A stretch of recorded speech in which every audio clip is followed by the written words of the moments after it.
Inna akramakum indallahi atqakum. Sungguh yang paling mulia di antara kalian adalah yang paling bertakwa. Itu disebutkan dalam surah Al-Hujurat ayat 13. Makanya standarisasi kemuliaan itu dari sisi agama, di sisi syariat adalah dengan takwa. Siapa yang paling bertakwa, maka dialah yang paling mulia. Berarti tingkatan kemuliaan itu ditimbang dengan takwa. Semakin tinggi ketakwaannya, semakin mulia dia.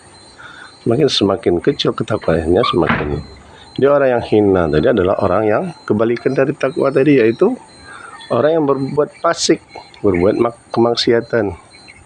Dan kemaksiatan yang paling besar tentu adalah syirik.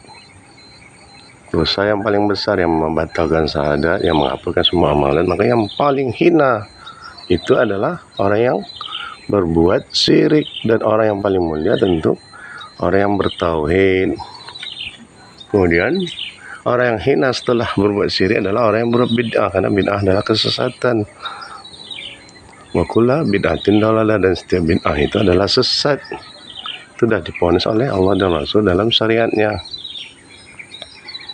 Kemudian baru masuk maksiat, dari maksiat yang paling besar, yang besar sampai maksiat yang kecil. Semakin besar maksiatnya, semakin hina dia di hadapan Allah.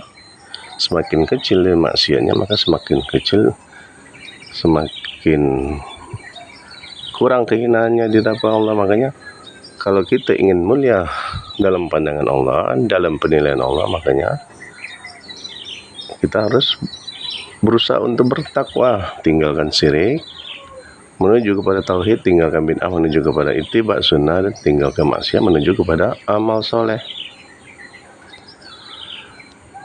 Jadi penilaian selain penilaian ini adalah penilaian yang tidak benar. Jadi kalau manusia memandang orang kemuliaan itu berdasarkan selain ketakwaan, berarti itu adalah penilaian yang sangat salah.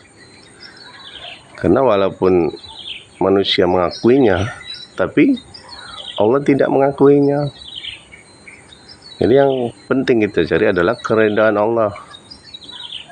Keredaan Allah tadi ialah tentulah dengan takwa. Asas takwa adalah tauhid, mana takwa adalah ittiba sunnah, dan ketakwaan itu dengan melakukan amalan-amalan soleh, mulai amalan soleh yang besar sampai amalan yang soleh yang kecil-kecil, dan nafilah-nafilah, tambahan-tambahan.